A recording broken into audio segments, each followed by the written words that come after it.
jo crec que és normal, no? Perds a casa contra el Fuenla i evidentment l'afició vol guanyar, per tant forma part, jo crec, una mica de la feina, s'han d'acceptar, respecten i toca seguir, i toca millorar, toca treure les coses bones que hi ha hagut a la primera part, que n'hi ha hagut bastantes, i corregir les que no han sortit bé, comprensibles i de ple dret, absolutament. Bueno, la primera part crec que nosaltres hem estat bastant bé, hem competit bé els duels, hem circulat la pilota amb intenció, hem tingut ocasions força clares, hem tingut un xut d'Antonio des de frontal de l'àrea, hem tingut l'última triple ocasió que es diria la primera part. Era un partit molt difícil contra un equip que és bo, que tenen bons jugadors, contra un equip que ens ha posat les coses molt complicades. És cert que la segona part ha sigut més dolenta. Hem intentat baixar una mica l'altura de bloc perquè no ens fessin tan mal ni amb Carlos Benítez, ni amb Dani Nieto, ni amb Sergio Benito. Hem tingut situacions de transició que no les hem sabut aprofitar, i el partit havia entrat en una tònica molt de competir-ho, no? De duels, de no fer errades, d'intentar tenir la porteria a zero fins al final per aconseguir ni que fos el punt, que segurament no era suficient perquè jugues a casa, però un punt és un punt, i al final amb una acció molt desafortunada marquen i te'n vas de 8 amb males sensacions per la segona part, especialment. Bé, teníem a Pablo en el carril, considerava que amb el plantejament de partit volíem sortir a atacar, per tant Carri en la seva posició natural, i el doble pivot amb gent que està habituada a jugar a doble pivot, el Beitia, que ha fet una molt bona primera part, amb Antonio, que ja l'estem donant, i els tres de dalt, no? Els que estem utilitzant últimament d'inici.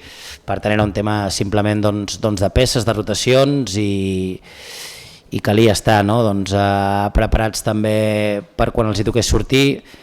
Avui podríem haver estat més fins potser amb els canvis i amb el que haurien d'haver portat, coses de les que aprendre, no? Perquè estem utilitzant a molts jugadors, la confiança amb tots és gran, i avui ha sigut una pena perquè considero que la primera part ha estat bona, ho penso realment, la segona sí que ha sigut dolenta, i bueno, hem de millorar i corregir coses i fer una mica una cura d'humilitat per anar pas a pas i seguir endavant. Bé, el canvi de Manel ha estat obligat perquè tenia el bessó que se li pujava, per tant no hi havia opció, i el canvi de Marcos era peça per peça, no? Utilitzar Vladis, que és un jugador que té profunditat, que pot córrer les esquenes, estan més enfonsats, per tant necessitàvem cames per buscar les seves esquenes, i avui no ha sortit bé.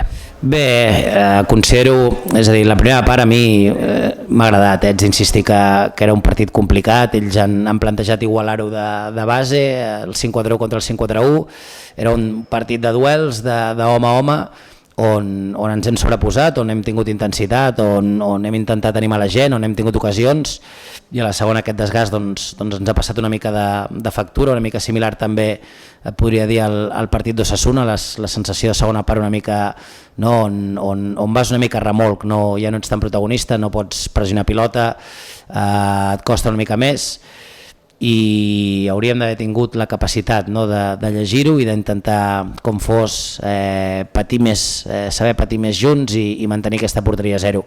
Evidentment, sempre, no, en els partits de casa has d'anar a buscar el gol, però bueno, el partit era difícil. Felicitar el Fuenlabrada, que la seva persistència i el seu saber fer els hi ha portat el premi, a nosaltres avui no.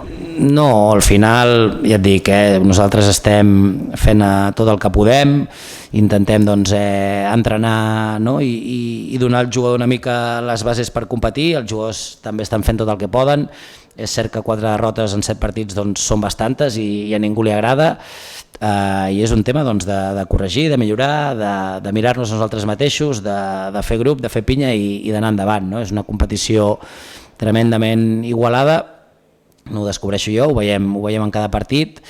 Per tant, és el que toca, pots guanyar, pots empatar, pots perdre, evidentment tots volem guanyar, evidentment no serveix de res que digui això si tothom vol guanyar, però també entomo amb naturalitat, no? La crítica i el que passi a l'entorn, no? Al final nosaltres ho busquem de totes les maneres.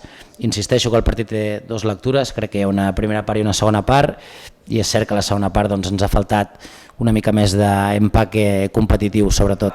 Sí, home, i tant, clar, hem d'anar a jugar contra el Rayo Majadahonda amb la intenció de guanyar i amb la intenció de sumar. Al final és una lliga molt llarga, ara estem en una posició doncs, que volem corregir, no volem estar al 13è, al 14è o al 15è, volem tenir més tranquil·litat, volem anar cap amunt, però a dia d'avui no hi som.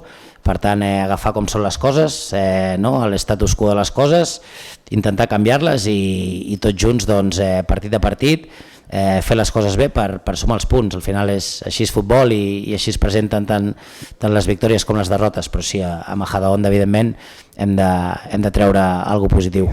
Sí, la tranquil·litat no hi és del tot en aquesta categoria perquè és tan igualada que costa, no? Tenir seqüències de resultats bones, és pel que treballem, però bueno, també és el que estàs acostumat. Ja portem uns mesos vivint-ho i la tranquil·litat no forma part del dia a dia, no? És a dir, nosaltres estem tranquils, intentem fer la feina, haurem d'aixecar una mica els jugadors per animar-los, fer net durant la setmana, preparar el partit de Rayo i seguir. Sí, no, ja et dic, al final és part de la feina, tu has de prendre de manera tranquil·la i de manera natural, vull dir, tots volem guanyar, tots volem estar el més alt possible, a vegades passa i les coses van bé i l'entorn disfruta, a vegades costa més i has de seguir picant pedra per revertir la situació. Al final jo m'ho prenc de la manera que m'ho he pres tot, concentrat, intentar fer la feina, ara a partir de demà i després dimecres pujar una mica l'ànim, fer-los entendre que això és una carrera de fons i buscar la victòria, evidentment contra el Rayo a casa seva.